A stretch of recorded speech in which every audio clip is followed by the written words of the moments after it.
C'est quand même bien agréable de pouvoir être dans un environnement comme ça. Au moins, je suis pas dans la fournaise dans mon salon qui fait 25,5 degrés. C'est trop pour moi. Au moins, je peux ressentir l'eau. Non, c'est faux. Je ressens absolument rien. Ah, j'aime bien.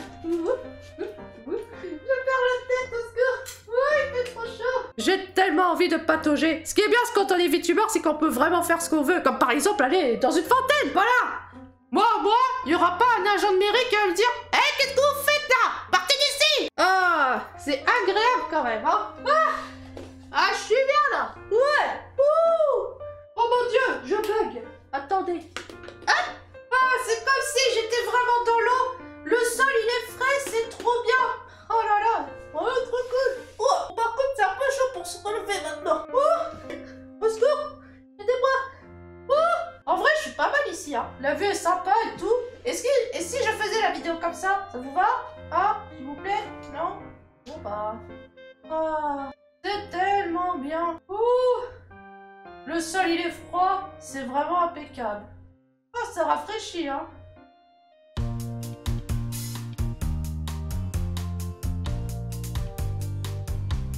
Hey, bonjour à tous et bienvenue dans ma nouvelle vidéo, j'espère que vous allez bien. Il fait super chaud aujourd'hui. Du coup, je me suis dit, je vais aller dans un cadre un peu spécial où il y a un peu d'eau partout. Comme ça, au moins, ça me fait penser à la fraîcheur parce que, wow, c'est la fournaise ici, hein. En tout cas, j'espère que vous avez passé une bonne journée. Aujourd'hui, nouvelle vidéo sur un sujet que, voilà, ça me tient beaucoup à cœur. C'est le sujet des VTubers, bien sûr. Et comme vous êtes nombreux à rejoindre ma chaîne ces derniers temps, je me suis dit, vu qu'il y a potentiellement des nouvelles personnes qui ne connaissent pas très bien le domaine des VTubers, je me suis dit tiens, pourquoi pas faire une vidéo digne des YouTubers, hein, bien sûr, de faire un petit top 5 des choses à savoir à propos des VTubers. Numéro 1. Mais ça veut dire quoi, VTuber? VTuber est une abréviation de virtual et de YouTuber. Donc, vous l'avez compris, la définition se trouve dans le mot. Effectivement, il s'agit bien d'une personne qui va créer du contenu sur YouTube, mais de façon virtuelle, grâce à l'avatar, qui sera donc une représentation de la personne en elle-même sur Internet. Bon, après, depuis le temps que le terme existe, ça a beaucoup évolué. Maintenant, les VTubers ne sont pas forcément sur YouTube. Surtout en Occident, la plupart des VTubers se trouvent sur Twitch, parce que dans la grande majorité des cas, ils font du stream. Et d'ailleurs, pour certains,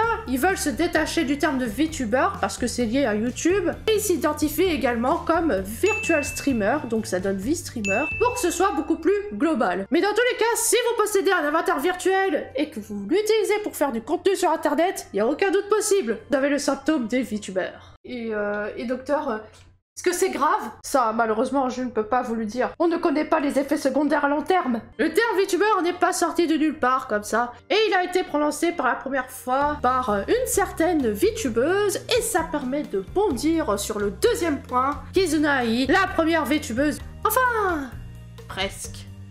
En effet, on décrit Kizuna Ai comme étant la première VTubeuse, mais en réalité, ce n'est pas tout à fait vrai, car ce n'est pas vraiment la première personne virtuelle à faire du contenu sur YouTube. En vérité, les origines du VTubing sont très floues, et pas tout le monde est forcément d'accord là-dessus, mais ce qui est sûr, c'est qu'avant Kizuna Ai, il y a une autre personne qui était connue en tant que YouTubeuse virtuelle, et c'est Ami Yamato. Elle a commencé en 2011, et elle se décrit comme étant virtuelle vlogueuse, car en effet, elle fait surtout du contenu vlog. Mais la première fois que le terme de VTuber a été prononcé, c'était en 2016 par Kizuna Ai dans sa toute première vidéo de présentation. Et oui, c'est à partir de ce moment-là que le monde a changé. Kizuna Ai est une VTubeuse japonaise qui a fait principalement du contenu vidéo sur YouTube, avec du gaming, du blabla. Il y a aussi du streaming sur sa chaîne YouTube, du divertissement, mais surtout aussi de la musique. Et il faut savoir qu'en février 2022, elle entreprend actuellement un hiatus indéfini. En gros, elle fait un gros dodo, hein, sans date de retour, mais son équipe assure qu'il y aura sûrement un retour de cette VTubeuse pour avoir un retour de Kizuna Ai beaucoup plus développé technologiquement, car elle affirme qu'il y a eu un gros bond du nombre de VTubers en 2020 et que du coup elle se sentait moins unique par rapport à avant. Troisième point, derrière les VTubers, il y a un humain. Un VTuber est contrôlé par un humain. Donc, il y a de fortes chances qu'il va produire le même type de contenu que les youtubeurs ou les streamers classiques. Alors, il ne faut surtout pas confondre les VTubers avec ce qu'on peut appeler les influenceurs virtuels. Je sais pas si c'est vraiment un bon terme de dire ça, parce que en vérité, un VTuber peut être un influenceur virtuel, mais disons que ces avatars qui sont un peu comme des marionnettes d'entreprise et qui permettent de faire de full contenu Instagram et TikTok sont faits pour devenir influenceurs. Donc c'est pour cela qu'on utilise ce terme actuellement. Peut-être que plus tard il y aura un autre, mais c'est comme ça qu'on le définit. Alors ce que j'entends par influenceur virtuel, c'est comme par exemple Lil Miquela ou alors Ima. Mais dans tous les cas, il n'y a pas une personne comme moi qui contrôle l'avatar en faisant ce qu'elle veut. C'est vraiment comme des petites marionnettes, je sais pas trop comment dire ça. Mais ce n'est pas un VTuber, ça c'est sûr. Dans tous les cas, concernant le contenu, donc comme je l'ai dit tout à l'heure, un VTuber peut produire le même type de contenu que les youtubeurs, les streamers, hein. Ça fait le même taf, mais après, à chacun sa manière de créer du contenu avec son avatar. Il y en a certains qui vont produire du contenu vraiment très simple, plutôt classique, sans même se prendre la tête avec un lore ou une histoire autour de l'avatar, tandis que d'autres vont se la jouer un petit peu RP, quoi. Je vous donne une petite reconstitution de ce que ça peut donner. Bien le bonsoir, chers amis, je suis votre chevalière pour la soirée, pour vous servir. Je viens d'une autre planète, et je suis venue ici pour vous sauver, car il y aura une géante attaque extraterrestre qui va tout détruire sur cette planète. Toute forme de vie va disparaître, mais grâce à mon épée magique, je peux les intercepter, car elle peut faire des attaques tridimensionnelles. Et toi, du coup, tu es quoi? Bah, moi, en fait, je suis un lapin, et j'aime pas les carottes. Mais y a pas d'effort, là. Ouais, je sais. Désolée.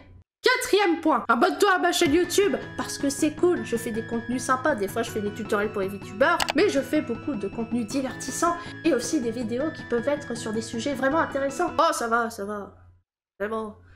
Bon, le véritable quatrième point, des VTubers, le plus populaire du monde, et Guagra, qui est donc une VTubeuse qui fait partie des Hololive. Cette personne s'approche dangereusement des 4 millions d'abonnés. Là, on n'est pas du tout sur la même cour de récré, il faut le dire. Hein. Et comme je vous l'ai dit, elle fait partie des Hololive. Hololive est une agence de VTubers qui est d'origine japonaise, et cette agence a plusieurs branches qui sont affiliées à plusieurs langues. Hein. Faut savoir qu'il y a une branche pour les Hololive indonésiennes, pour les Hololive anglaises, d'ailleurs Guagra est dans la communauté anglophone, donc elle fait partie des Hololive anglais. Mais aussi il faut savoir qu'il avait existé une filiale chinoise, mais elle a été dissoute malheureusement pour certaines raisons dans lesquelles j'ai pas super envie d'expliquer, parce que là c'est un peu politisé ma chaîne YouTube, donc c'est pas le sujet. Mais il faut savoir que d'ailleurs il y a aussi une filiale pour les hommes, parce que oui, Hololive de base c'était surtout que des avatars féminins. Il y a une branche qui s'appelle Holostar, et là du coup c'est pour les avatars masculins. Et cette agence a fait très clairement de grosses célébrités en tant qu'idol virtuel qui ont réussi à conquérir le cœur de plusieurs personnes dans le monde à travers des streamings sur YouTube. Hololive va faire rendre l'activité des VTubers comme étant une industrie florissante, mais qui a aussi rendu fan du concept des millions de personnes à travers le monde. Et le cinquième point,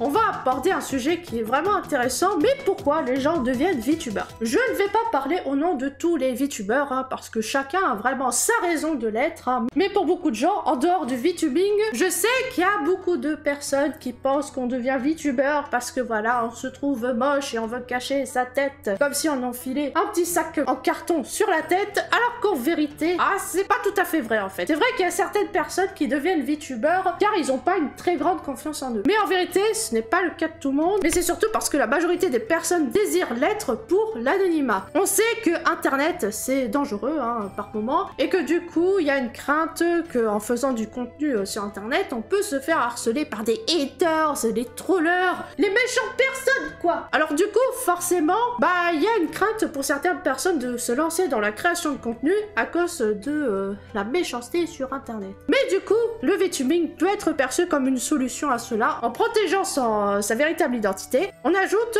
comme une sorte de nouvelle couche de protection sur Internet. Bon, bien sûr, ça ne résout pas tout, hein, mais il est vrai que certaines personnes ne souhaitent pas se montrer IRL pour être tout simplement tranquille au niveau réel. Mais après, il faut savoir que parmi les VTubers, pas tous cachent leur identité, hein. On sait qui ils sont et qui veulent juste devenir VTubers pour se créer un personnage et de créer un univers autour de son son avatar sur internet, hein. C'est plus pour une création artistique derrière, avec un appui technologique qui est vraiment très intéressant. Certaines personnes se poussent à être VTubeurs sans même qu'ils aient caché leur tête IRL avant. Et aussi, il y a d'autres personnes qui veulent rester anonymes, c'est pas forcément pour des raisons liées à l'harcèlement, c'est aussi parce que beaucoup de gens veulent faire du RP, donc RP c'est roleplay bien sûr, et du coup ils ne veulent pas que leur visage réel impacte sur leur personnage virtuel, donc au final c'est plus pour préserver leur personnage virtuel qui va les représenter via un univers qui sera créé de toutes pièces. Ou bien encore t'as juste des gens que voilà, ils veulent devenir VTubeurs parce qu'ils trouvent ça rigolo quoi. En même temps, t'as vu tout ce qu'on peut faire aussi. Et bien sûr, par rapport à tout ça, ils sont de plus en plus nombreux. Ils sont partout, dans nos campagnes, sur les réseaux. Et il faut savoir qu'il y en a aussi en France. Il y en a à peu près autour, approximativement, vers les environs du millier de VTubeurs. Il y a vraiment beaucoup trop de VTubeurs. Qu'est-ce que je vais faire? Oh là là, si ça continue comme ça, je vais être au chômage. Ah mince, j'y suis déjà. Bon bah tant pis, c'est pas grave. Sur toutes les plateformes confondues, alors quand je dis plateformes confondues, c'est YouTube, TikTok et Twitch. Et bien sûr, ce chiffre augmente de façon exponentielle chaque année et ça, c'est fou. Ah, je m'en souvenais à mon époque, vers 2019-2020, on était peut-être une vingtaine, et maintenant il y en a beaucoup trop. C'est fou comment les jeunes ils grandissent. Bon déjà, premièrement, c'est moi qui t'ai créé, hein. Donc c'est moi qui suis venue depuis 2019 en tant que VTubeuse. Et deuxième chose, mais ça n'a strictement rien à voir. Oh, vous êtes arrogants vous les jeunes, hein. Et voilà, c'est fini pour cette vidéo, hein. Ça vous donne une idée en surface hein, de ce qu'est le domaine du VTubing, en espérant que ça vous a plu et que vous avez appris certaines choses. Je sais qu'il y en a certains d'entre vous qui connaissaient déjà, mais comme vous êtes nombreux à rejoindre ma chaîne ces derniers temps, du coup je me suis dit, tiens, pourquoi pas faire un petit résumé comme ça sur les VTubers, comme ça vous apprenez un petit peu plus à propos de ce sujet. Ah et bien sûr, je n'ai pas tout abordé en vidéo, mais si vous souhaitez une partie 2 pour en savoir plus, n'hésitez pas à l'écrire en commentaire. Écoutez, si ce genre de vidéo vous a plu, n'hésitez pas à écrire un petit commentaire, hein, du style ouais, c'est bien. Voilà, je vous donne des idées de commentaires, faites ce que vous voulez. N'hésitez pas à liker la vidéo si elle vous a plu. Et quant à moi, je vais vous laisser. Je dois faire un petit barbecue. Il m'attend juste là-bas, là. Et je vous souhaite à tous une très bonne journée et une très bonne soirée. Et prenez soin de vous. Bye bye. Ah bah non, c'était pas une blague, hein. Je voulais vraiment faire un barbecue. Là non plus, il y aura pas un employé de mairie qui va dire « Hey, vous avez pas le droit de faire votre barbecue à côté de la fontaine !» Ah, je fais ce que je veux. Et en plus, c'est bon. Allez, ça dégage.